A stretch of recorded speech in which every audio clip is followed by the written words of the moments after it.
अनिल पांडे जी, अवध नारायण दुबे जी, गणेश दुबे जी, वंश बहादुर उपाध्याय जी क्रमशः आप आते रहें और महाराज श्री का माल्यार्पण कर उनका स्वागत करें। श्री अनिल पांडे जी, आप उमेश पांडे जी के पिताजी हैं। उमेश पांडे जी भी इसमें बहुत अच्छी कथा कह रहे हैं, राम कथा। आप अयोध्या में रहते हैं, श्री उमेश कृष्णानी के नाम से जाने जाते हैं। जोरदार तालियों से हम भी महाराज श्री का स्वागत करें। तालियां बजती रहनी चाहिए। तालियां बजने से तमाम शरीर के रोग दूर होते हैं। और यह कथा मंडप में मालूम होता है कि सजीव लोग बैठे हैं कि निर्जीव कहें, तालियां बजती रहनी चाहिए। अवध नारायण दुबे जी, वंश बहादुर उपाध्याय जी, श्री अधर श्याम उपाध्याय जी, अधर श्याम उपाध्याय जी, मणिकांत दुबे जी, आप लोग क्रमशः शीघ्र आते रहें और महाराज श्री का माल्यार्पण कर स्वागत करते रहें। रामशंकर पांडे जी, प्रेम शंकर दुबे जी, शिव मोहन उपाध्याय जी, वकील साहब, श्री अवध नारायण दुबे जी, श्री अवध नारायण तिलौरा दुबे,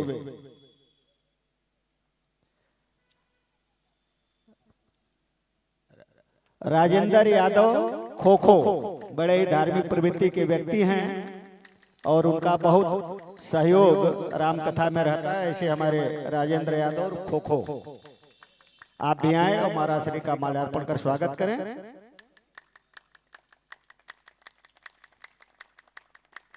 बहुत ही सुंदर कथा कल से महाराज श्री के मुखारबिंद से हम सबको सुनने को मिल रही है।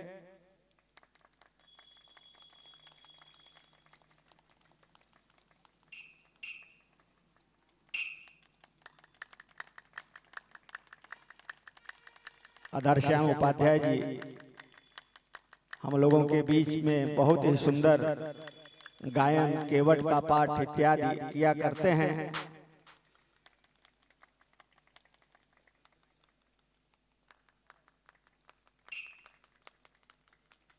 अब मैं श्री मनोज मिश्र ताऊ जी से चरणों में निवेदन करूंगा कि भर भर के राम कथा रूपी गंगा में हम सबको अवगाहन कराएं। Shri Manoj Mishra ji. Hello hello hello. ओम श्रीमन् महागणाधिपते नमः। श्री गुरुचरण कमलेभ्यो नमः।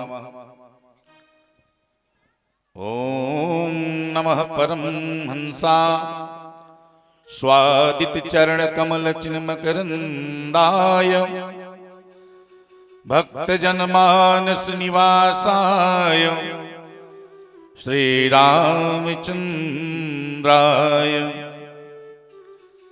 लोकाभिरामं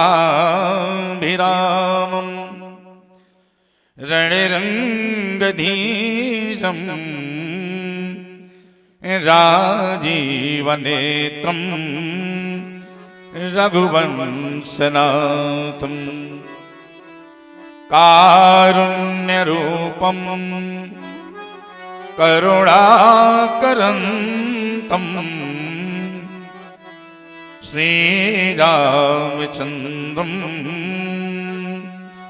शरणं प्रपद्ये। आपदामपहर्तारं दातारं सर्वसंपदां लोकाभिरामं श्रीरामं भूयो भूयो नमाम्यहम्। रामाय रामभद्राय रामचंद्राय मानसे श्रीरघुनाथ नाथाय सीताया पतये नमः। अतुलित बलधामं हेमशैलाभदेहं दनुजवन्त्रशानं ज्ञानिनामग्रगण्यं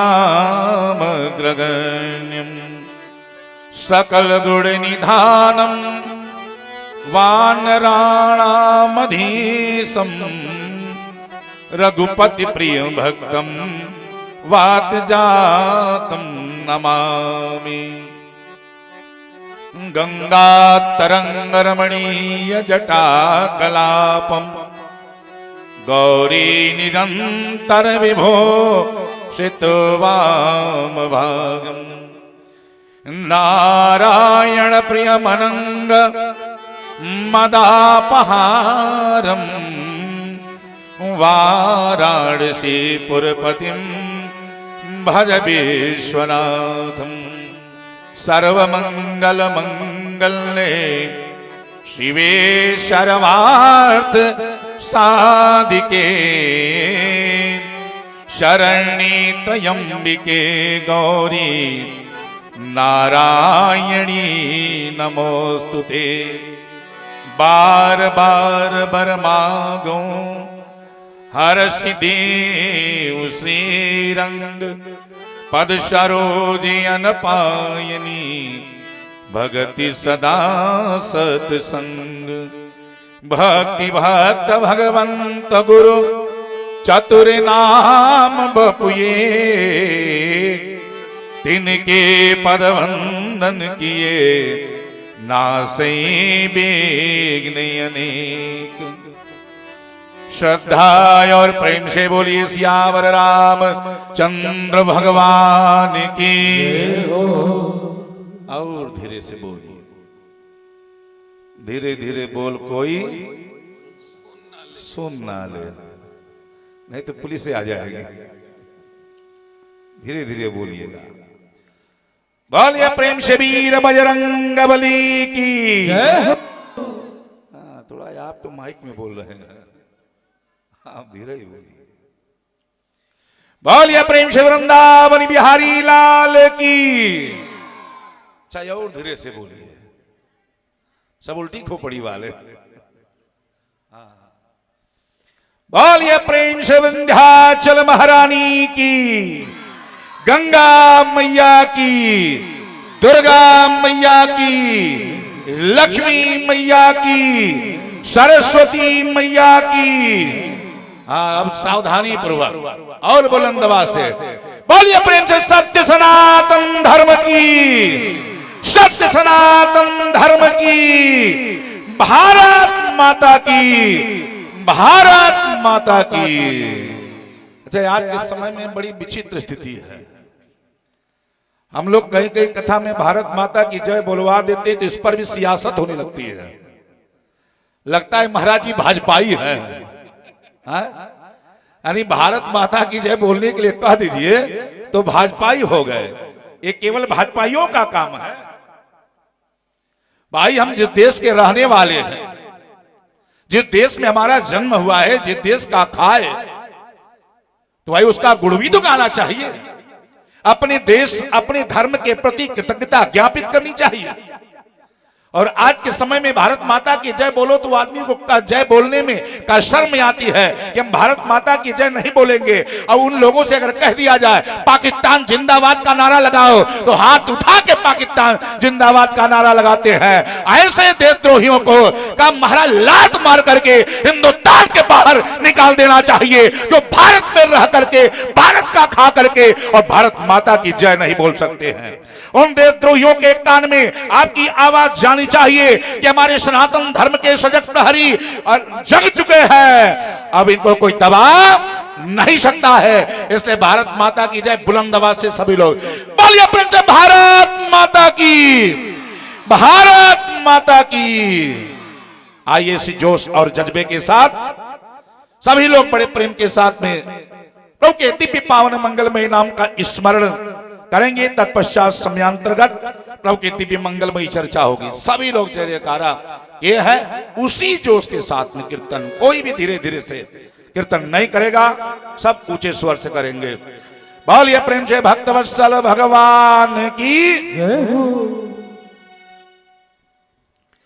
अरे जय के बाराम के नागरिया सबेरे चला, जय के बाराम के नगरिया सवेरे चला, जय के बाराम के नागरिया सबेरे चला, जय के बाराम के नगरिया सवेरे चला, रहिया में बीते ना उमरिया सबेरे चला, रहिया में बीते ना उमरिया सवेरे चला, बचपन बीतला बीतली जवानी आहे, बचपन बीतला बीतली जवानी आहे, आयल बूढ़ा पात खत्म कहानी आहे, आयल बूढ़ा पाता खत्म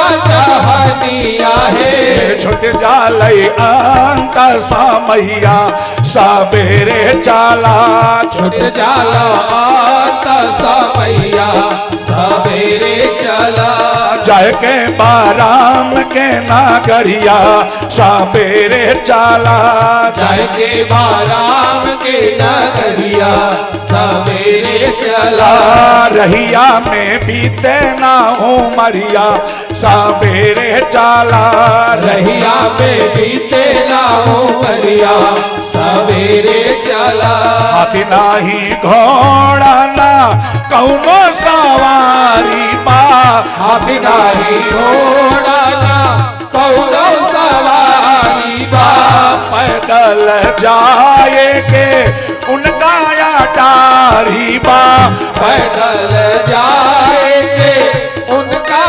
गाड़ी बा, बाट जे जो हेला बाटोहिया सबेरे चला, बाट जो है ला पटरिया सवेरे चला, जय के बाराम के नागरिया सबेरे चला, जय के बाराम के नगरिया सवेरे चला, रहिया में बीते ना उमरिया सबेरे चला, रहिया में बीते ना उमरिया सवेरे चला, राम जी के माया कहीं धूप कहीं छाया मारा, राम जी के माया का कहीं धूप छाया बा, ना के हो यापन ना के हो पराया पा, ना के हुआ पन ना के हु पराया बा, माया के लागल बाबा जरिया सबेरे चला, माया के लागल बाबा जरिया सवेरे चला, माया के लागल बाबा जरिया सबेरे चला, माया के लागल बाबा जरिया सवेरे चला, जय के बाराम के नगरिया सबेरे चला, जय के बाराम के नगरिया सवेरे चला, रहिया में बीते ना उमरिया सबेरे चला, रहिया में बीतल बाहू भैया सबेरे। आर्य प्रेम से भक्तवत्सल भगवान की। अनंत कोटि ब्रह्मांड नायक करुण करुणा मृणाले दीन दीनानाथ मर्यादा पुरुषोत्तम श्रीमद राघवेंद्र सरकार, भूत भावन चंद्रशेखर शशांक नाथों के नाथ भोलेनाथ, प्रबल बैराग दाणु प्रभंजन आंजनेय श्री हनुमंत लाल जी महाराज, कविकुल कविता कला कामनी कांत संत शिरोमणि पूज्यपाद गोस्वामी तुलसीदास जी महाराज, परम आदरणीय परम सम्मानीय परम श्रद्धे श्री रामचरित मानस श्रीमद् भागवत एवं अन्य धर्म शास्त्रों के ज्ञाता, जिनके माध्यम से विगत वर्षों में आपके बीच में आना हुआ था और आज उनके भोजन की भी व्यवस्था थी, प्रसाद की व्यवस्था, ऐसे जो आपके गांव के इस मिट्टी के सुगंध है देदीप्यमान नक्षत्र, बहुत ही दिव्यतम कथा सुनाने वाले भाई श्री धर्मराज शास्त्री जी। हाँ, और बढ़िया ढंग से भाई जिसका खाए उसका गावे। हाँ, तो विगत वर्षों में आपने निवेदन किया, हम आए भी 2-2 वर्ष आए और कथा सुनाए। और उनके पिताजी भी, जिनकी बड़ी कृपा हमारे ऊपर रहती थी, स्वामी श्री लक्ष्मणाचार्य जी महाराज, जिनके बारे में भी जितना कहा जाए, पूरे भारतवर्ष में अपनी दिव्यतम शैली के माध्यम से उन्होंने राम कथा, श्रीमद् भागवत कथा का प्रचार प्रसार किया।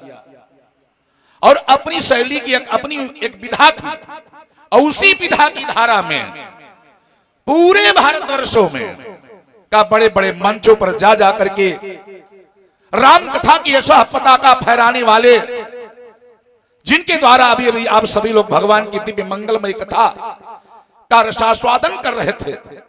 हम तो इस उम्र में जब हमसे मिले ना, इस जगह कानपुर में मिले, तो हम सोचे ये बच्चा ही क्या कथा सुनाएगा, लेकिन देखन में छोटन लागो, घाव करो गंभीर, सब जानते हैं। हाँ, हम के बच्चा है कथा क्या सुनाएगा, लेकिन जब कानपुर में मंच पर बैठा तो हमको लगा कि धर्मराज शास्त्री आ गए हैं। हाँ, तो बहुत ही दिव्य कथा इस बच्चे ने सुनाया, हम सभी को आनंद आया। अब तो देखने में बच्चा, लेकिन बच्चा नहीं, हम सबके चच्चा ही है। हाँ, तो बोलिए प्रेम से भक्त वत्सल भगवान की। तो इसके लिए द्वारिकाधीश शास्त्री जी के द्वारा लिए जोरदार ताली बजा करके आप सभी लोग इन सबका सम्मान करेंगे। हमारी बात जिनके द्वारा भगवान की दिव्य मंगलमय कथा होगी, ऐसे श्री रामचरितमानस के बड़े बड़े मंचों के जनक कहे जाने वाले श्री रामचरितमानस, श्रीमद् भागवत एवं अन्य धर्म शास्त्रों के परम प्रकांड विद्वान, वैदिक विद्वान हमारे बड़े भैया श्री प्रकाश चंद्र पांडे विद्यार्थी जी महाराज, समस्त धर्मानुरागी भगवत कथा प्रेमी सज्जन वृंद महानुभाव, सीता सावित्री अनसुईया के चरित्र को चरितार्थ करने वाली स्नेहमयी ममतामयी वात्सल्यमयी का मातृशक्ति एवं इस मंच पर विराजमान हमारे भाई रिंकू जी, जो बहुत ही अच्छे गायक हैं, जिनके द्वारा सुंदर सुंदर भजनों को सुन करके आप सभी लोग झूमते रहते हैं, आनंदित होते रहते हैं। ऐसे आपके समस्त सहयोगी वृंद का हमारी कमेटी के जो मेरुदंड है हमारे आदरणीय उपाध्याय जी सामने विराजमान है, जो परशुराम का संवाद आपके द्वारा अद्भुत होता है। हाँ, लोगों के द्वारा हमने आपकी ऐसा कृति को सुना। ऐसे हमारे लक्ष्मण भैया भी, हाँ, लखन लाल जी भी सामने बैठे हैं और व्यवस्था के क्रम में लगे हुए, जिनका अथक प्रयास रहता है कार्यक्रम चलता रहे और सबकी सेवा में लगे विनम्रता सरलता के प्रतिमूर्ति भाई चंदन जी एवं आपके समस्त सहयोगी वृंद का सबके चरणों में जो गोस्वामी तुलसी बाबा ने निवेदन किया है, सिया राम मैं सब जग जानी, करो प्रणाम जोर जुग पानी। सबके चरणों में इस बालक दाऊ का कोटि कोटि वंदन नमन। आइए हम सभी लोग बड़ी सुंदर दिव्याति दिव्यतम चर्चा आप सभी लोग श्रवण कर रहे थे पंडित द्वारिकाधीश शास्त्री जी के द्वारा भगवान भोलेनाथ और भगवती पार्वती जी की चर्चा, विवाह की कथा, बड़ी सुंदर भूमिका आपने तैयार किया है। कल की कथा में, आगे की कथा में आपके द्वारा कथा होगी, हमें उधर नहीं जाना है, केवल संकेत है भाई राम कथा को समझने के लिए का भगवान शिव और भगवती सती की कथा बहुत जरूरी है समझना। जिसके जीवन में का विश्वास नहीं आया, श्रद्धा नहीं आई, समझ लो राम की कथा उसके हृदय में विराजमान नहीं हो सकती है, राम कथा को समझ नहीं सकता है। गोस्वामी तुलसी बाबा से पूछा गया, बाबा आपने का राम कथा को बाद में लिखा, शिव कथा को पहले ऐसा क्यों किया? गोस्वामी बाबा ने कहा यही क्रम भी होना चाहिए हमारो आपके जीवन में, यही क्रम। भगवान कौन है का वंदना प्रकरण में गोस्वामी तुलसीदास जी महाराज ने निवेदन कर दिया, भवानी शंकर बंदे का श्रद्धा विश्वास रूपिणो का भवानी श्रद्धा की प्रतिमूर्ति है, भगवान शिव विश्वास के प्रतिमूर्ति है। का जब तक का श्रद्धा और विश्वास हमारे जीवन में नहीं आएंगे तब तक भगवान की कथा हमारे हृदय में आने वाली नहीं है। बिना विश्वास के भगवान की भक्ति भी हमारे हृदय में नहीं आ सकती है। बिन विश्वास भगति नहीं, कहते ही बिनु द्रवही न राम, और राम कृपा बिनु सपने हो, का जीवन अल्लाह विश्राम। अगर राम की कृपा आप चाहते हैं तो पहले भगवान भोलेनाथ और भगवती की कृपा को आप प्राप्त कर ले, उसके बाद में राम की कृपा तो अपने आप हो जाएगी। हाँ, इसलिए गोस्वामी बाबा ने कहा पहले भगवान भोलेनाथ और भगवती की कथा को निवेदन किया है। तो बड़ी सुंदर कथा आप सभी लोग श्रवण कर रहे थे। अपने द्वारा रामचरितमानस की एक चौपाई जो गोस्वामी तुलसी बाबा ने निवेदन किया है, उसी चौपाई के माध्यम से कथा को आगे बढ़ाएंगे। चौपाई ऐसी है कि उस चौपाई पर अगर महीनों कथा कही जाए, महीनों का तो भी कम है। ये रामचरितमानस की विशेषता है साहब। एक से बढ़ के एक विद्वान हुए जो एक एक चौपाई पर महीनों महीनों का कथा कहते रहते हैं। गोस्वामी तुलसी बाबा ने निवेदन किया कि मति की रहती अगति भूति भलाई, जब जे ही जहा और जतन जे ही पाई, का मति की रति गति भूति। अगर ध्यान से सुनिएगा एक एक बात सबको समझ में आएगी। अगर ध्यान कहीं इधर उधर चला गया तो कथा हाईवे पकड़ लेगी। हाँ, कब बगल से गाड़ी निकल जाएगी पता ही नहीं चलेगा, हाईवे है साहब।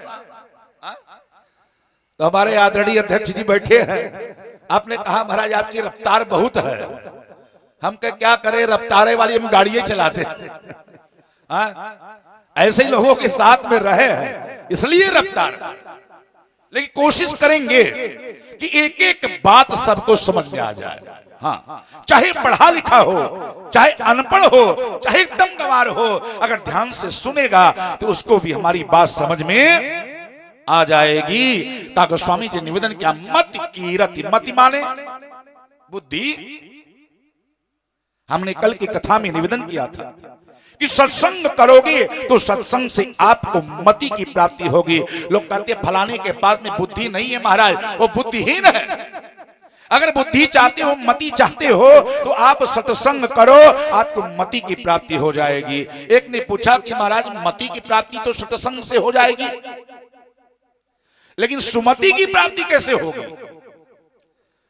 भाई मति के बाद में सुमति का भी तो नंबर है। का सुमति की प्राप्ति कैसे होगी?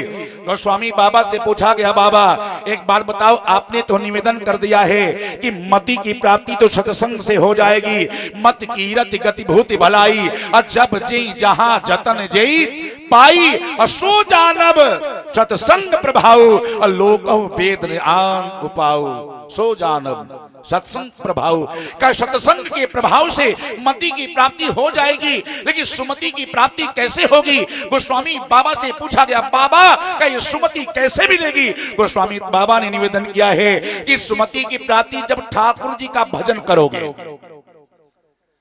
का जब तक भजन नहीं करोगे का तब तक सुमति मिलने वाली नहीं है।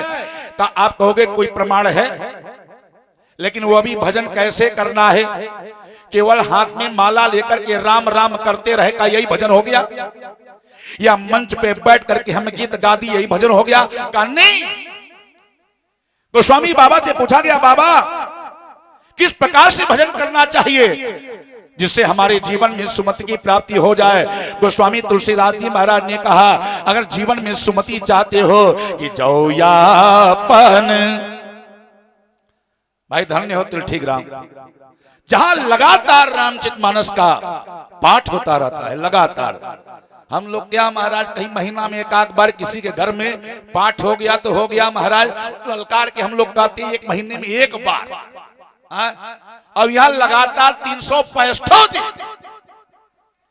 किसी न किसी जगह पर का रामचरितमानस का पाठ होता ही रहता है। तो हमारे भैया आदरणीय विद्यार्थी ने निवेदन किया कि तिलठी ग्राम नहीं है बल्कि ये तिलठी धाम है, और वाकई में धाम है महाराज। हाँ, ये कोई साधारण नहीं है। अच्छा, जहां पर भगवान की कथा होती है, जिस स्थान पर भगवान की कथा होती है वो तो धाम बनी जाता है।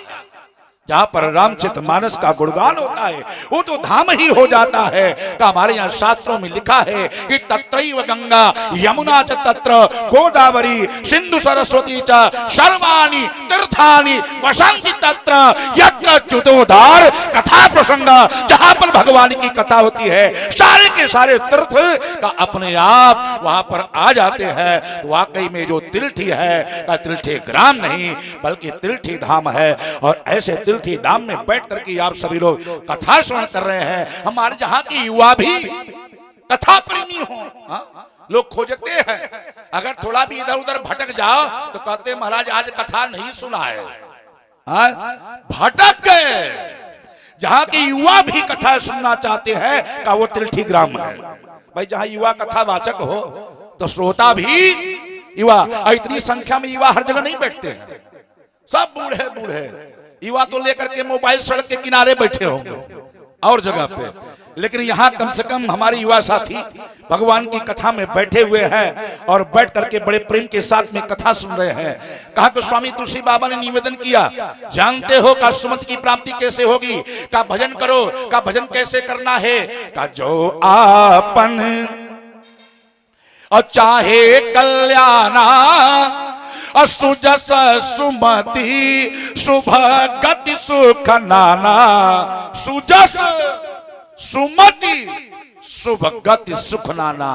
का सुजस चाहते हो, का सुमति चाहते हो, गति ही नहीं का शुभ गति अगर चाहते हो, का सुख चाहते हो तो करो क्या, का विकार मुक्त होकर के ठाकुर जी का भजन करो।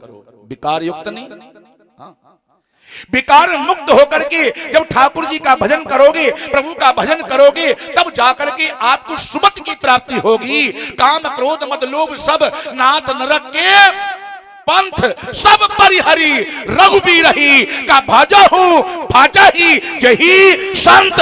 और जिसका भजन का संत महापुरुष करते हैं। यानी जब विकार युक्त होकर के आप भजन करोगे तो सुमति की प्राप्ति नहीं होगी। का तब किसकी प्राप्ति हो जाएगी, का कुमति की प्राप्ति हो जाएगी। कुमति बड़ी सावधानी के साथ में आप सुनेंगे। हमारी माताएं बहनें भी पढ़ी लिखी बैठी है, बच्चियां भी पढ़ी लिखी बैठी है। का सुमति और कुमति को स्वामी बाबा ने दो शब्द निवेदन किया। यानी आपके मन में जब विकार होगा, भाई भगवान का भजन क्या है, भजन तो कल्प वृक्ष है, कामधेनु है। आप कल्प वृक्ष के पास में बैठ करके जो भी कल्पना करेंगे वो सब पूरा हो जाएगा। ये कल्प वृक्ष है साहब। ठाकुर जी का भजन कामधेनु है, का जो भी मांगोगे सब मिलेगा। लेकिन आपकी भावना जैसी होगी, जाकी रही भावना जैसी, अब प्रभु मूरत देखी तिन तैसी। जैसी आपकी भावना होगी, जिस भावना से आप ठाकुर जी का भजन करोगे, फल भी उसी अनुरूप मिलेगा। भजन तो कर रहे हो लेकिन भावना ठीक नहीं है तो फल कहां से बढ़िया मिलेगा। भजन आप कर रहे हो, आपके मन में विकार है, जब विकार युक्त होकर भजन करोगे तो आपके जीवन में कुमत की प्राप्ति होगी। लेकिन विकार मुक्त होकर भजन करोगे तो सुमत की प्राप्ति होगी। और स्वामी बाबा ने कहा कि जहां सुमति तह असंपत्ति नाना, जहां कुमति तह विपत्ति निदाना। कहा जहां सुमति है कहा वहां नाना प्रकार की संपत्ति है, और जहां कुमति है कहा वहां विपत्ति है। इसलिए मेरे प्यारे, अब आप कह सकते हो महाराज मान लो कुसंगति के वजह से, विकार के वजह से हम मायावी जीव हैं, हमारे अंदर विकार तो आ ही सकता है। अगर विकार के वजह से हमारे जीवन में कुमत की प्राप्ति हो जाएगी तो इसका कोई उपचार है। फिर गोस्वामी बाबा के पास में भक्त पहुंचा। अब पहुंच करके गोस्वामी बाबा से निवेदन कर दिया, बाबा मान लो हमारे जीवन में कुमति की प्राप्ति हो गई है, कुमति हमारे जीवन में आ गई है, तो कुमति का निवारण का क्या है। कुमति का निवारण गोस्वामी तुलसीदास जी महाराज ने निवेदन किया है। एक कुमति तो बहुत जबरदस्त है, हाँ, इसका निवारण बड़ा मुश्किल है, लेकिन इसका भी निवारण हो जाएगा। कहा हो जाएगा, का जब बागेश्वर धाम जाओगे, हाँ, जब बागेश्वर धाम जाओगे का तब हो जाएगा, हनुमान जी के शरण में जाओगे का तब हो जाएगा। हम नहीं कह रहे हैं, गोस्वामी तुलसी बाबा ने कलम उठाया और कलम उठा करके का रामचरितमानस में निवेदन कर दिया, अरे हनुमान चालीसा में का निवेदन कर दिया, महावीर विक्रम बजरंगी और कुमति निवार सुमति के संगी। हाँ, ये हनुमान जी महाराज हैं। अगर आपके जीवन में काकुमति आ गई है तो घबराने की आवश्यकता नहीं है। आप हनुमान जी के शरण में चले जाओ, का महावीर विक्रम बजरंगी कुमति निवार, कुमति का निवारण करके हनुमान जी का सुमति के साथ हो जाएंगे। आपके जीवन में सुमति की प्राप्ति हो जाएगी।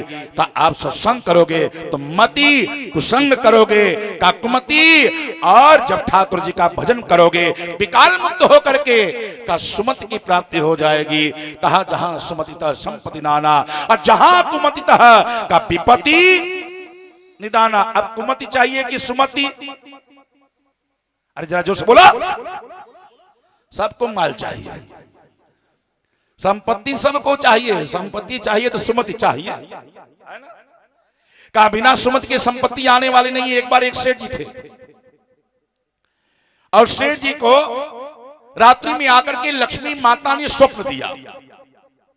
सेठ जी से कहा कि सेठ जी आज मैं आई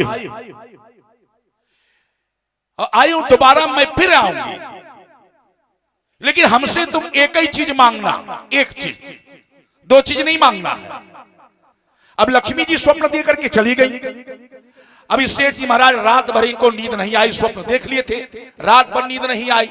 और जब नींद नहीं आई तो इनके पास में 3 बच्चे, तीनों की शादी हो चुकी थी, 3 बच्चे, और पहुंच गए महाराज अपनी बहुओं के पास। बच्चों के पास में नहीं गए, बहुओं के पास में गए और जाकर के बड़ी बहू से उन्होंने निवेदन किया कि एक बात बताओ, लक्ष्मी माता स्वप्न में आई थी और लक्ष्मी माता ने कहा कि एक चीज मांगना, बताओ कौन सी चीज मांगो।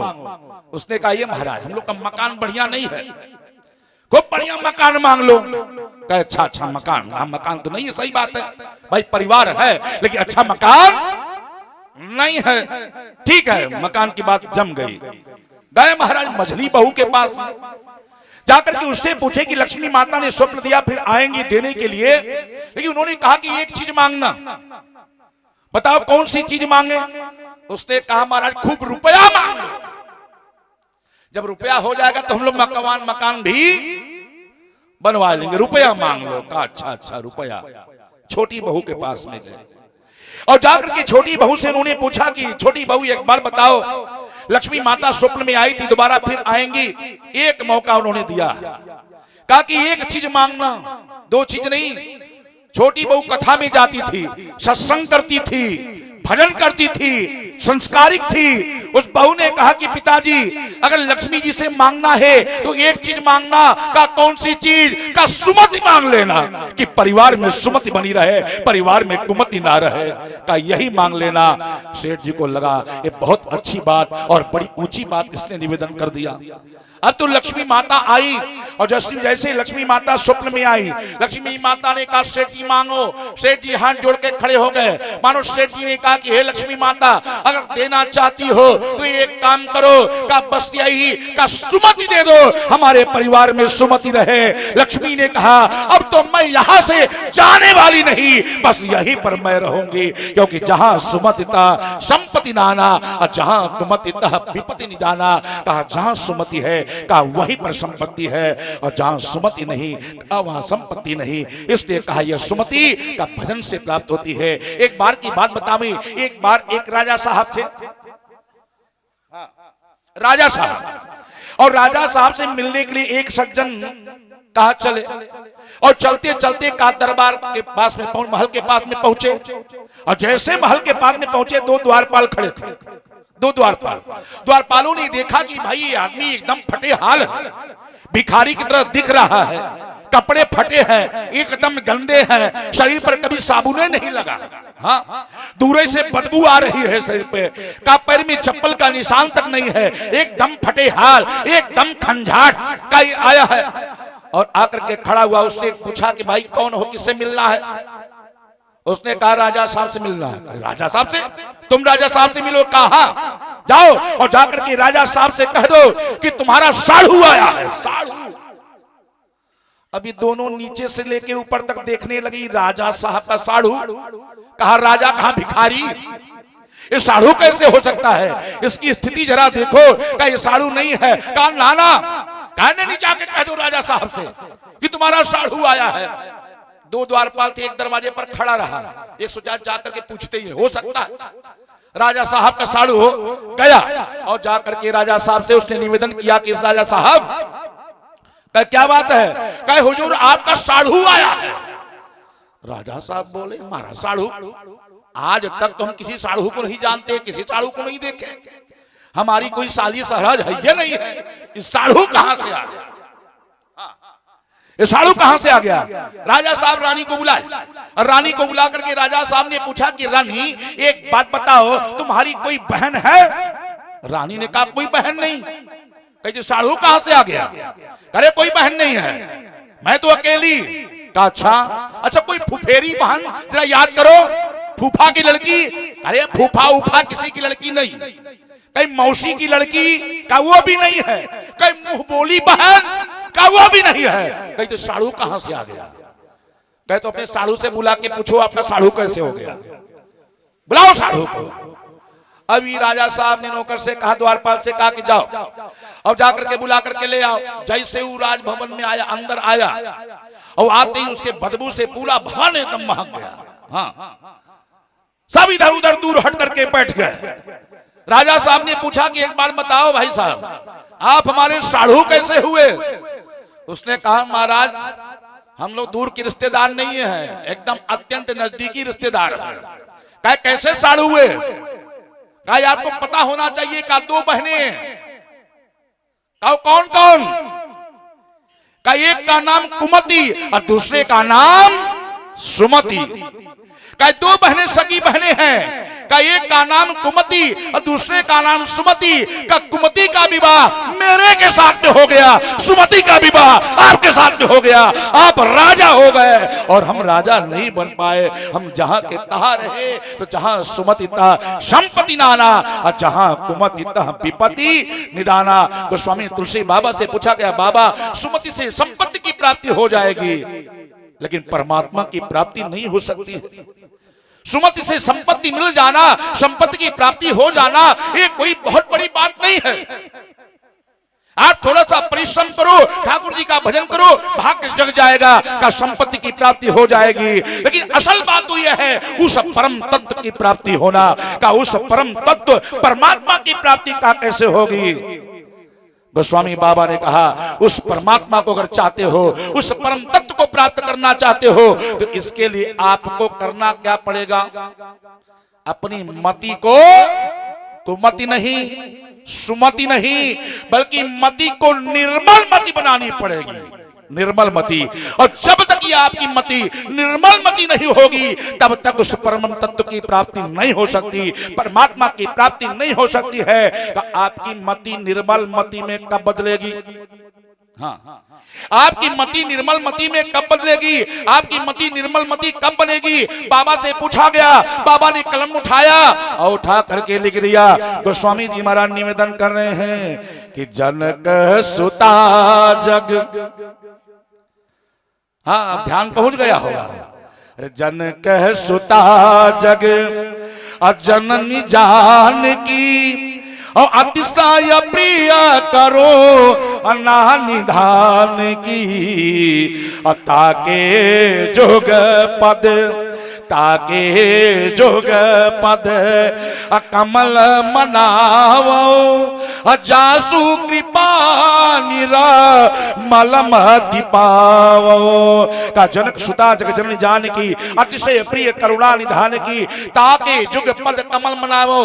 जब तक भक्ति माता के चरणों की पूजा आप नहीं करोगे, सीता माता के चरणों की भक्ति आप नहीं करोगे, आपके जीवन में जब तक सीता मैया की कृपा नहीं होगी, तब तक आपकी मति का निर्मल मति में बदल नहीं सकती है, निर्मल मति में बदल नहीं सकती है। और जब तक आपकी मति निर्मल मति नहीं होगी का तब तक परमात्मा की प्राप्ति नहीं हो सकती है। तो ये जीव का परम लक्ष्य है, उस परम तत्व को प्राप्त करना। तो उस परम तत्व को अगर प्राप्त करना चाहते हो का मति को निर्मल मति बनाना पड़ेगा। गोस्वामी तुलसीदास जी महाराज ने निवेदन किया, कल की कथा में हमने निवेदन किया था, पहले मति मिल जाए काम बन जाए। मति मिली का किसको? का जलचर को। मति का कीरति का कीर्ति मिली का किसको? का थलचर को। मति कीरति गति का गति मिली है का गति किसको मिली है? का जलचर थलचर नभचर नाना अजय जड़ चेतन अजीव जहाना मति की रति का मति की रति गति भूति भलाई का जो गति है का जलचर थलचर नभचर का नभचर को गति मिली है। का वो नभचर कौन है? का नभचर श्री जटायु जी महाराज है। आप कहोगे कि महाराज गति तो बहुतों को मिली है। का गति तो शिवरी को भी मिली है, गति तो गज को भी मिली है, गति तो ग्राहक को भी मिली है, का गति तो तमाम भक्तों को मिली है, गति तो अजामिल को भी मिली है, तमाम लोगों को गति मिली है। अगर ये आपने निवेदन कर दिया कि नभचर कौन सी बड़ी बात हो गई, नभचर को गति मिल गई, तो गति तो बहुतों को मिली है, इसमें विशेषता क्या है? गोस्वामी बाबा से पूछा गया, बाबा का नभचर को गति मिली है, गति तो बहुतों को मिली, लेकिन विशेष रूप से आपने निवेदन किया कि जलचर थलचर नभचर नाना का गति कोई विशेष गति है क्या? गोस्वामी तुलसीदास जी ने कहा कि चाहे सेबरी हो, चाहे गज हो, चाहे गीद हो, चाहे अजामिल हो, बाकी जिन भक्तों को गति मिली है उनको एक एक गति मिली है, उनको एक एक गति मिली है। उस गति में कोई बहुत बड़ी बात नहीं है, लेकिन जटायु जी महाराज को जो गति मिली है का यह गति का सिर्फ जटायु को मिली है और किसी को नहीं मिली है। का 4 प्रकार की गति होती है, गति को मुक्ति भी कहते हैं। का 4 प्रकार की मुक्ति होती है, का सारूप्य मुक्ति, सामीप्य मुक्ति, सालोक्य मुक्ति और सायुज्य मुक्ति। का 4 प्रकार की मुक्ति, और चारों प्रकार की मुक्ति अगर किसी को मिली है तो जटायु जी महाराज को मिली है। और जिस मुक्ति को प्राप्त करने के लिए का गोस्वामी तुलसी बाबा ने कलम उठाया और उठा करके रामचरितमानस में निवेदन कर दिया कि गीधा धाम गीधा धाम अखगयामी सभोगी अगति दीन्ही जो याचत योगी। का गीध अधम खग आमिष भोगी अगति दीन्ही जो याचत योगी। का जिस गति को प्राप्त करने के लिए बड़े बड़े योगिंद्र मुनिंद्र ऋषिगण का परमात्मा से याचना करते हैं का वो गति हमें मिल जाए, लेकिन वो गति उन्हें नहीं मिल पाती है। का गति जो जटायु जी महाराज को मिली है, आप पूछोगे कौन सी गति है, कहां बाबा निवेदन किया है, आगे कथा आएगी। का जिसमें रथासीन रावण की दास्ता में रोती कराती माता जानकी चली जा रही थी, हाँ आकाश मार्ग से का माता जानकी चली जा रही थी। का जितने इंसान हैं मानव हैं का सब नीचे से फटी निगाहों से देख रहे थे। का 33 करोड़ देवता आकाश मार्ग से देख रहे थे। किसी के पास में साहस नहीं, किसी के पास में हिम्मत नहीं कि आगे बढ़ करके जानकी को बचा ले। और जानकी जी चिल्लाते हुए जा रही है, का रोती हुई जानकी जा रही है। गोस्वामी बाबा ने कलम उठाया, लिख दिया कि हाँ जग देखा अबीर रघुराया। काय कौन रो रही है? गोस्वामी बाबा से पूछा गया, बाबा ये कौन रो रही है? आज इतनी बड़ी विपत्ति का किस पर आ गई है? गोस्वामी बाबा ने कहा कि आगे की शब्दावली पर ध्यान देना, का पता चल जाएगा कि हाँ जग देखा अबीर रघुराया। ये कौन? रघु, रघु का नाम लिया, रघु का नाम लिया। हाँ जग देखा अबीर रघुराया। रघुराया कहने का मतलब क्या है? अच्छा, एक बार रघु का नाम नहीं आया, यही रामचरितमानस की विशेषता है। गोस्वामी जी कुछ विशेष बताना चाह रहे हैं। गोस्वामी जी निवेदन कर रहे हैं कि कौन चिल्ला रही है? का जिस खानदान में का जिस खान जिनकी वजह से इस खानदान का नाम रघुकुल पड़ा है। और महाराज रघु कोई साधारण राजा नहीं, का परम प्रतापी राजा थे। हाँ? जिनके पास, जिनके रहते का अयोध्या के ऊपर कोई आक्रमण नहीं कर पाया अधिकारी, उनके सामने सब परास्त हो जाते थे। ऐसे महाप्रतापी जिनका नाम अमर है, जिसके नाम की वजह से इस खानदान का नाम रघुकुल पड़ा है, ऐसे रघुकुल खानदान की बहू का हरण करके रावण लेकर के जा रहा है। और एक बार रघु रघु नहीं का कई बार निवेदन किया है गोस्वामी बाबा ने कि हा रघु, अरे हा जग देखा अबीर रघुराया, कही अपराध अभी सारे उदाया, हा रघुकुल सरोज दिन नायक।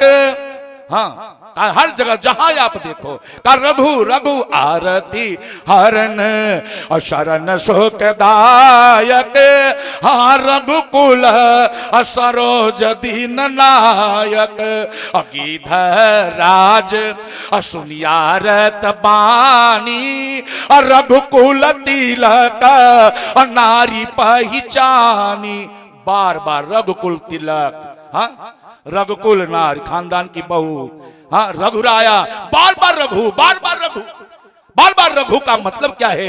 डायरेक्ट राम की पत्नी कह देते, महाराज दशरथ की बहू कह देते, लेकिन नहीं, यानी गोस्वामी तुलसी बाबा ने बताया कि जब महाप्रतापी रघु के खानदान की बहू का हरण हो सकता है आपकी एक चुप्पी से, का जब सदाचार चुप रहता है तो दुराचार आगे बढ़ता है, और जब दुराचार आगे बढ़ेगा तो आपके जीवन की सुख शांति सब समाप्त हो जाएगी। कहा जे सदाचारी चुप है आज के समाज में, अगर सदाचारी चुप नहीं रहते तो दिल्ली जैसे जगह पर, जहां पर जल सेना है, जहां पर थल सेना है, जहां पर वायु सेना है, सारी सेना विराजमान है, सारी सुरक्षा व्यवस्था जहां पर विराजमान है, वहां निर्भया जैसा कांड हो सकता है। हाँ? हमारी और आपकी औकात क्या है साहब? जिस दिन आप चुप हो जाओगे, चलो हमारे घर की बात नहीं है, हमारे परिवार की बात नहीं है, ये तो गांव समाज की बात है, जब हमारे ऊपर पड़ेगा तो देखेंगे। अरे क्या देखोगे साहब जब आपके ऊपर पड़ जाएगा? गोस्वामी तुलसीदास जी महाराज इस चरित्र के माध्यम से, इस प्रसंग के माध्यम से आपको जगा रहे हैं। जब रघुकुल खानदान की बहू के साथ में ऐसा हो सकता है तो आप भी सावधान हो जाओ, आपके घर परिवार के साथ में भी ऐसी घटनाएं का घट सकती है। आप बटे रहोगे, घटनाएं घटेंगी, और जिस दिन संगठित हो जाओगे, संगे शक्ति करोगे, उस दिन ये घटनाएं बंद हो जाएंगी। जिस दिन आप चुप हो जाओगे, आपका देश बांग्लादेश हो जाएगा, आपका देश पाकिस्तान हो जाएगा। हाँ, पाकिस्तान में हम लोग जाति में बटे साहब, अमीर और गरीब में बटे हैं, और इसका लाभ लोग ले रहे हैं। का बांग्लादेश में हिंदुओं की लगातार हत्याएं हो रही है, लेकिन ये पूछ करके नहीं हो रही है हम आप पंडित जी हैं, ये पूछ के नहीं हो रही आप बाबू साहब हैं, ये पूछ करके हत्याएं नहीं हो रही है कि आप बनिया हो, ये पूछ करके हत्याएं नहीं हो रही है आप चतुर्थ श्रेणी के लोग हो। का बस हिंदू हो, आपके माथे पर तिलक है, शिखाई आपके पास में है, कंधे पर जनेऊ है, आप सनातनी हो, आप हिंदू हो, हिंदू के नाम पर आप मार दिए जा रहे हो, आप काट दिए जा रहे हो। पहले भी ये होता था, पहले भी होता था, आज भी हो रहा है। पहले उस समय का मीडिया की व्यवस्था नहीं थी, हम लोगों तक बात नहीं पहुंचती थी, और आज मीडिया सबके पास में है। हाँ, मीडिया के माध्यम से आज सबको पता चल रहा है। इसीलिए हमारी योगी बाबा ने नारा भी लगाया, बटोगे तो कटोगे, और एक रहोगे तो सेफ रहोगे, इससे मत बटो। और हमारे शास्त्रों में पहले ही निवेदन कर दिया था, कलयुग में का संग में शक्ति है, संगे शक्ति कलयुगे। आज सब बिखरे हुए हैं, इसलिए रावण का अत्याचार का दिनों दिन का बढ़ते जा रहा है। तो स्वामी तुलसी बाबा माने हम सबको संकेत कर रहे हैं। हाँ, आज चिल्ला रही है सीता जी, और सीता की आवाज, हाँ, भय चराचर। सीता कहां चिल्ला रही है? कहा यहां जंगल में, दंडकारण्य वन में पुष्पक विमान पर बैठी हुई है, कहा जा रही है। सीता आवाज लगाई, भय चराचर जीव दुखारी। सारे चराचर में का सीता की आवाज सुनाई पड़ी, का देवलोक में, पाताल लोक में, और पूरे पृथ्वी लोक में सारे चराचर के जीवों के कान में सीता की आवाज सुनाई पड़ी। लेकिन कोई आगे बढ़ा एक को छोड़ के। का किसको आगे बढ़ना चाहिए था? अच्छा, और कोई आगे बढ़े चाहे ना बढ़े, का जिसकी बेटी सीता है उसको आगे बढ़ना चाहिए था कि नहीं बढ़ना चाहिए था? अगर पूरे चराचर में सीता की आवाज सुनाई पड़ी तो महाराज जनक के कान में भी का मिथिला नगरी तो इसी धरती पर है, भारत देश में है, का मिथिला में भी आवाज सुनाई पड़ी होगी। क्या मिथिलापति नरेश महाराज जनक को दौड़ पड़ना चाहिए था अपनी सेना लेकर के? का जनक अपनी बेटी की इज्जत बचाने के लिए आगे बढ़ जाते, भले ही नहीं जीत पाते, कम से कम वीर गति को प्राप्त हो जाते, अपनी बेटी की इज्जत बचाने के लिए शहीद हो जाते। लेकिन ये भी आगे नहीं बढ़े, ये भी आगे नहीं बढ़े। का जिसकी बहू महाराज दशरथ, का दशरथ जी आगे बढ़े। अब आप कह सकते हो दशरथ जी तो मर गए थे, और जब दशरथ जी मर गए थे तो लंका में कहां से पहुंच गए? दशरथ जी मर गए थे तो लंका में राम जी के पास में गए कि नहीं गए? का लंका में पहुंच गए। भगवान राम बिहार गया में पहुंचे पिंडदान करने के लिए। का दशरथ जी प्रकट हो गए। अब प्रकट होकर के पिंडदान लेने के लिए हाथ को आगे बढ़ाए। जब पिंडदान लेने के लिए आप आगे बढ़ सकते हो, का लंका के प्रांगण में आप पहुंच सकते हो, तो आपकी बेटी जानकी का हरण हो रहा है, तो एक ससुर को दौड़ करके आगे बढ़ना चाहिए था। प्रेतय के रूप में पहुंच जाते और जाकर के आक्रमण कर देते, लेकिन नहीं। का राजा दशरथ भी आगे नहीं बढ़े। का राजा दशरथ जहां थे वहां थे। अब तो मीडिया का जमाना है, आज की मीडिया रहती तो जनक के पास में भी पहुंच जाती और ससुर राजा दशरथ के पास में भी पहुंच जाती और जाकर के मानो मीडिया पूछ देती, कहा महाराज एक बात बताओ, आपकी बेटी के ऊपर इतना बड़ा अत्याचार, रावण जैसा दुर्दांत राक्षस रावण का ये लेकर के आपकी बेटी को जा रहा था, आपको आगे बढ़ना चाहिए था, आप क्यों नहीं आगे बढ़े? मानो उस समय भी जनक जी से पूछा गया, ये प्रश्न रखा गया जनक जी के सामने, जनक जी महाराज एक बात बताओ, आप क्यों आगे नहीं बढ़े? आपको आगे बढ़ना चाहिए था। जनक जी ने कहा कि आपको पता होना चाहिए, मुझे मालूम है, दुनिया वाले भले ही नहीं जानते हैं, लेकिन मुझे मालूम है कि हमारी बेटी का हरण रावण कभी कर ही नहीं सकता है। हमारी बेटी का हरण रावण कभी कर ही नहीं सकता है। हमारी बेटी कोई सामान्य बेटी नहीं है। अगर रावण गलत नियत से हमारी बेटी की तरफ हाथ बढ़ा भी देता तो वहीं पर जल करके भस्म हो जाता। हमारी बेटी कोई सामान्य बेटी नहीं है। वो कौन है? हमको ये पता था, हमारी बेटी का देही नहीं, का रावण देही पर हाथ लगा सकता है, लेकिन वैदेही पर नहीं लगा सकता है। हमारी बेटी आदि शक्ति जही जग उपजाया और सौ अवतरो मोरया माया। हमारी बेटी आदि शक्ति परा भगवती है। मानो पत्रकार महोदय ने पूछ दिया, महाराज जनक कैसे आपको पता चला आपकी बेटी आदि शक्ति परा भगवती है? का जिस धनुष को 10,000 राजा मिलकर के का नहीं उठा पाए थे, ये धनुष को 10,000 राजा मिलकर के नहीं उठा पाए थे, उस धनुष को हमारी बेटी 4 वर्ष की बेटी अपने बाएं हाथ से उठा करके का धनुष को नीचे झाड़ू लगा रही थी। उसी दिन हमको पता चल गया ये धनुष कोई सामान्य नहीं है, भगवान शिव का कठोर अब बहुत ही भारी धनुष है। इस धनुष को बाएं हाथ से 4 वर्ष की अवस्था में उठाने वाली जो बेटी है ये कोई सामान्य नहीं, का सीधे आदि शक्ति महामाया है। उसी दिन हमको पता चल गया और उस पर भी धरती से प्रकट हुई थी। किसी सामान्य इंसान की रज से फिर से नहीं। कहा महाराज का यह का धरती से प्रकट हुई है, और जो प्रकट हुई है का वो सामान्य नहीं, का ये तो वैदेही है। इसलिए का हमारी बेटी का हरण रावण कर ही नहीं सकता है। और वास्तविकता भी यही है, रावण ने जिसका हरण किया है का वो वैदेही नहीं है।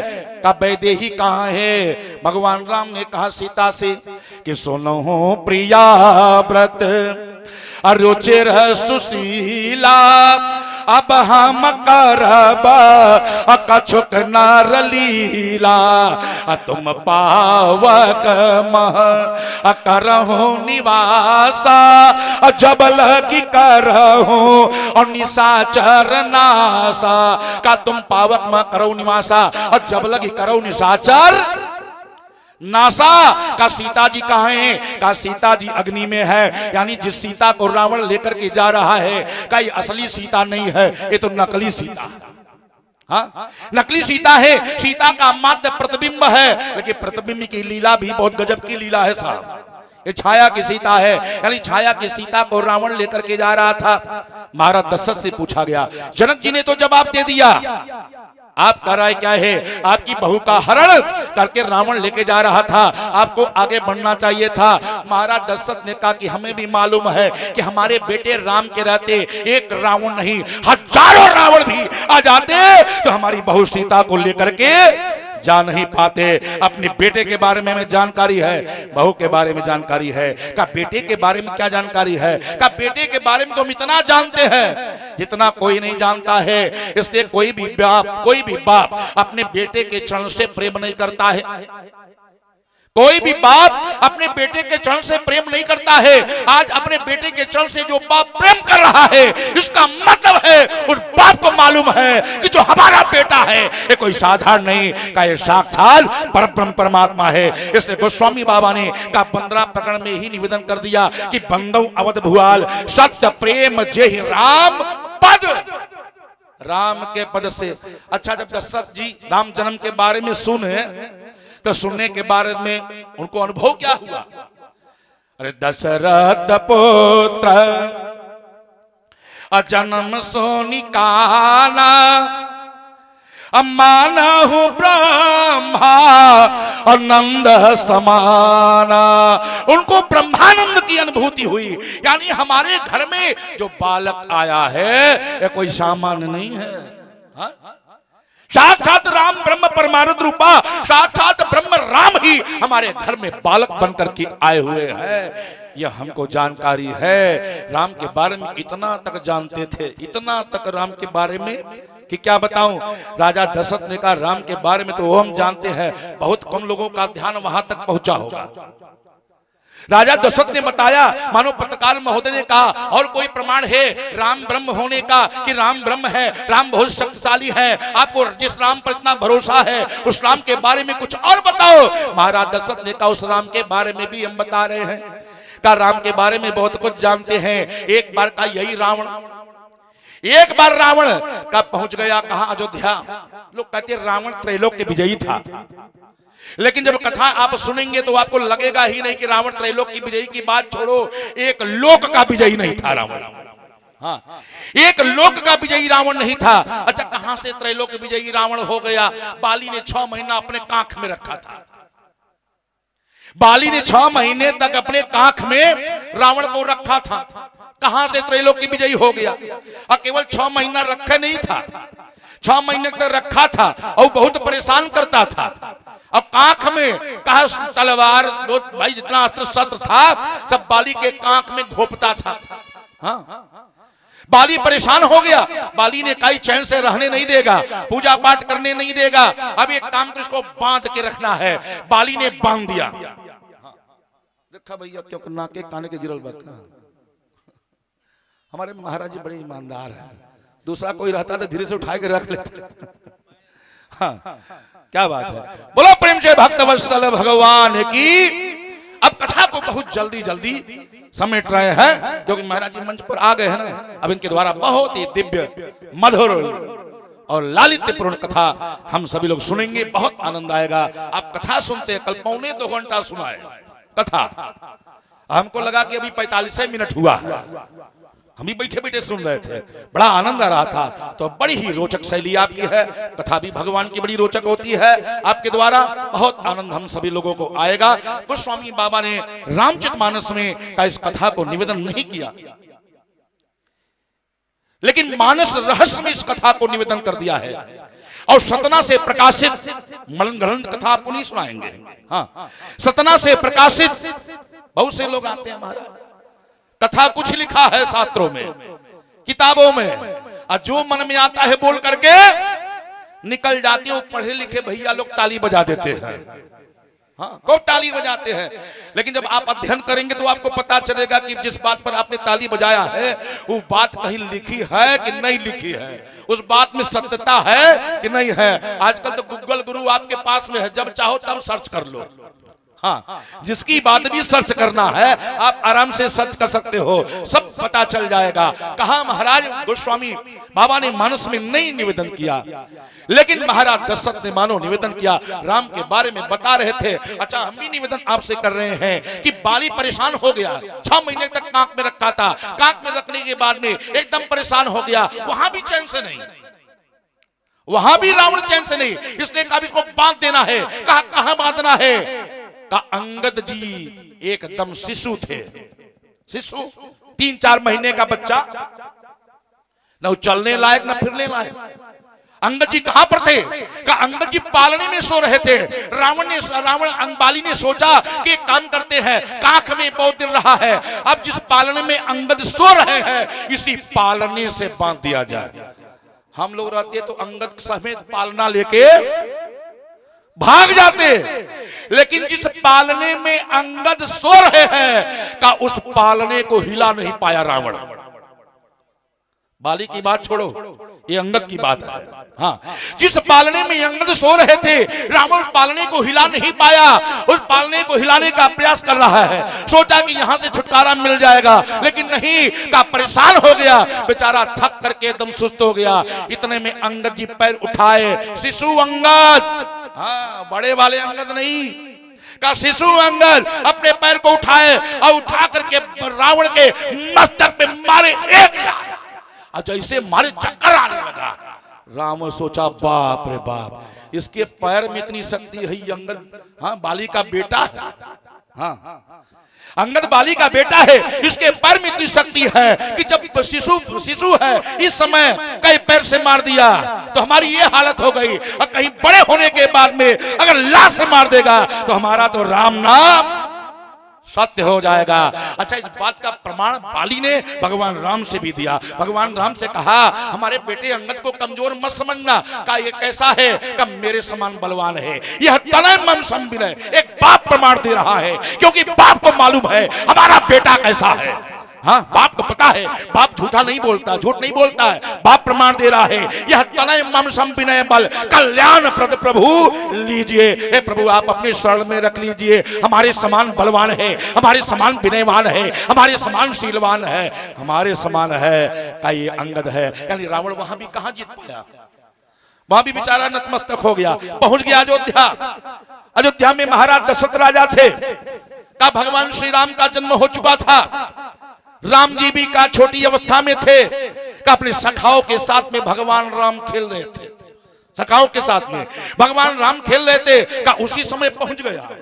घड़ी की सुई बहुत तेजी से आगे बढ़ रही है, और कथा इतनी है कि महाराज अगर कथा कहते रहे कई दिनों की कथा हो जाएगी। बस ये अंतिम बात बोल करके वाणी को विराम दे देंगे। बोलिए प्रेम से भक्तवत्सल भगवान की। कहा महाराज, कहा राम जी इस सखाओं के साथ में का छोटा छोटा धनुष बाण लेकर के का खेल रहे थे। का उसी समय रावण आया और आकर के महाराज का अयोध्या के किले के दरवाजे को पीटने लगा, लेकिन किले का दरवाजा नहीं तोड़ पाया। कहा त्रैलोक विजयी रावण है, किले का दरवाजा नहीं तोड़ पाया। का तब तक महाराज किले का दरवाजा खोला गया। महाराज दशरथ का रथ पर विराजमान हुए। अब विराजमान होकर के सेना लिए और लेकर के दरवाजा खोल के जैसे ही बाहर गए का रावण से और महाराज दशरथ से युद्ध होने लगा। भगवान राम जानते थे रावण बलवान तो है ही है, अगर हमारे पिताजी बलवान है, चक्रवर्ती सम्राट है, तो रावण भी परम शक्तिशाली है, का बलवान है। हो सकता है हमारे पिताजी हार जाए, रावण की जीत हो जाए। इसलिए भगवान राम छोटे धनुष बाण को लिए थे और लेकर के मारे एक बाण, रावण सीधे अयोध्या से जाकर के का लंका में गिरा। महाराज दशरथ ने कहा ये मेरा बेटा राम है, ये कोई साधारण नहीं है। बाण यहां से मारा, रावण गिरा, और गिरने के बाद में रावण जिंदा नहीं रहा, रावण मर गया। रामलीला वही कर खत्म। हाँ, रावण मर गया। और जब रावण मर गया तो हाहाकार लंका नगरी में मच गया। अब रावण मर गया मर गया मर गया, अब कैसे जिंदा होगा? कई कथाएं इसके पीछे आती है। का मंदोदरी आकर के विलाप करने लगी, और विलाप करते करते मंदोदरी को लगा कि अब एक काम करो, अपने पति को जिंदा करना है। पति जिंदा कैसे होगा? सुखैन वैद्य ने बताया कि पति जिंदा तब होगा तुम्हारा, रावण जिंदा तब होगा जब अमृत आएगा धरती पर। अमृत कहाँ है? का अमृत चंद्रमा के पास में है। का मंदोदरी जाती है और जाकर के मंदोदरी का चंद्रमा से अमृत लेकर के आती है और उसी अमृत को विभीषण को देती है। विभीषण एक काम करो, इस अमृत को पिला दो। कहा अमृत को पिलाया गया, का पिलाने से थोड़ी काम बनेगा। हाँ, का इसके नाभि कुंड में का अमृत को फिट करना पड़ेगा। इसके नाभि कुंड में का अमृत को फिट कौन करेगा? विभीषण तो पिला ही सकते थे, लेकिन नाभि कुंड में अमृत फिट करने वाला कौन? का सुखेन वैद्य।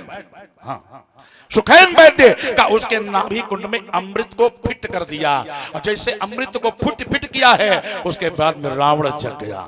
ऐसी बहुत सारी कथाएं हमारे यहाँ पुराणों में का लिखी गई है। यानी रावण का वहां भी जीत नहीं पाया था, रावण मर गया था। त्रैलोक विजयी रावण कहा, मानो महाराज दशरथ ने पत्रकार महोदय से कहा, हम जानते अपने बेटे के बारे में, जब हमारा छोटा सा बच्चा बाण छोटे से बाण से मार दिया, उस समय रावण मर गया था, बाद में रावण को जिंदा कर दिया गया। तो हमारा बेटा कोई सामान्य बेटा नहीं है, हमारा बेटा का वो सर्वशक्तिमान राम है, कोई साधारण नहीं है। इसलिए बेटे के बारे में जानकारी है, विश्वास है, हमारे बेटे राम के रहते हमारी बेटी सीता का हरण कोई कर ही नहीं सकता है। अगर सीता का हरण रावण करके लेके जा रहा है तो उसके पीछे कोई न कोई कारण जरूर है, और यह कारण राम को मालूम होगा। इस प्रकार से मानो महाराज दशरथ ने जवाब दिया।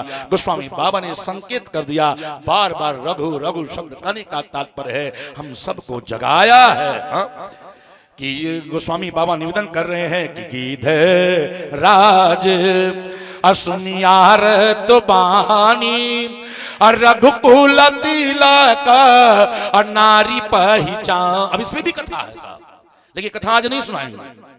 का गीध राज सुनी आरत बानी रघुकुल तिलक। रघुकुल तिलक की नारी है, पत्नी है। रघुकुल तिलक नारी पहचानी।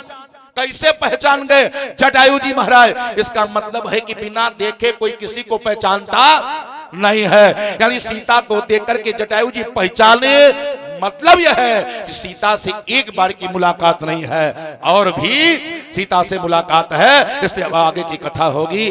आगे लगभग 10 मिनट ज्यादा हो गया, तो हम महाराज जी से हम क्षमा याचना करेंगे। हाँ भाई, अब कथा इसे जगह जाके फंस गई थी कि गाड़ी को आगे बढ़ानी ही पड़ेगी ना, नहीं तो एक्सीडेंट ही हो जाएगा। बोलो प्रेम से भक्तवत्सल भगवान की, बोलिए प्रेम से वीर बजरंग बली की, उमापति महादेव की। ओम नमः पार्वती पतये हर हर महादेव। बहुत बहुत धन्यवाद मनोज जी, बहुत ही सुंदर जीवनोपयोगी चर्चा राम कथा के माध्यम से आपने हम सबको सुना।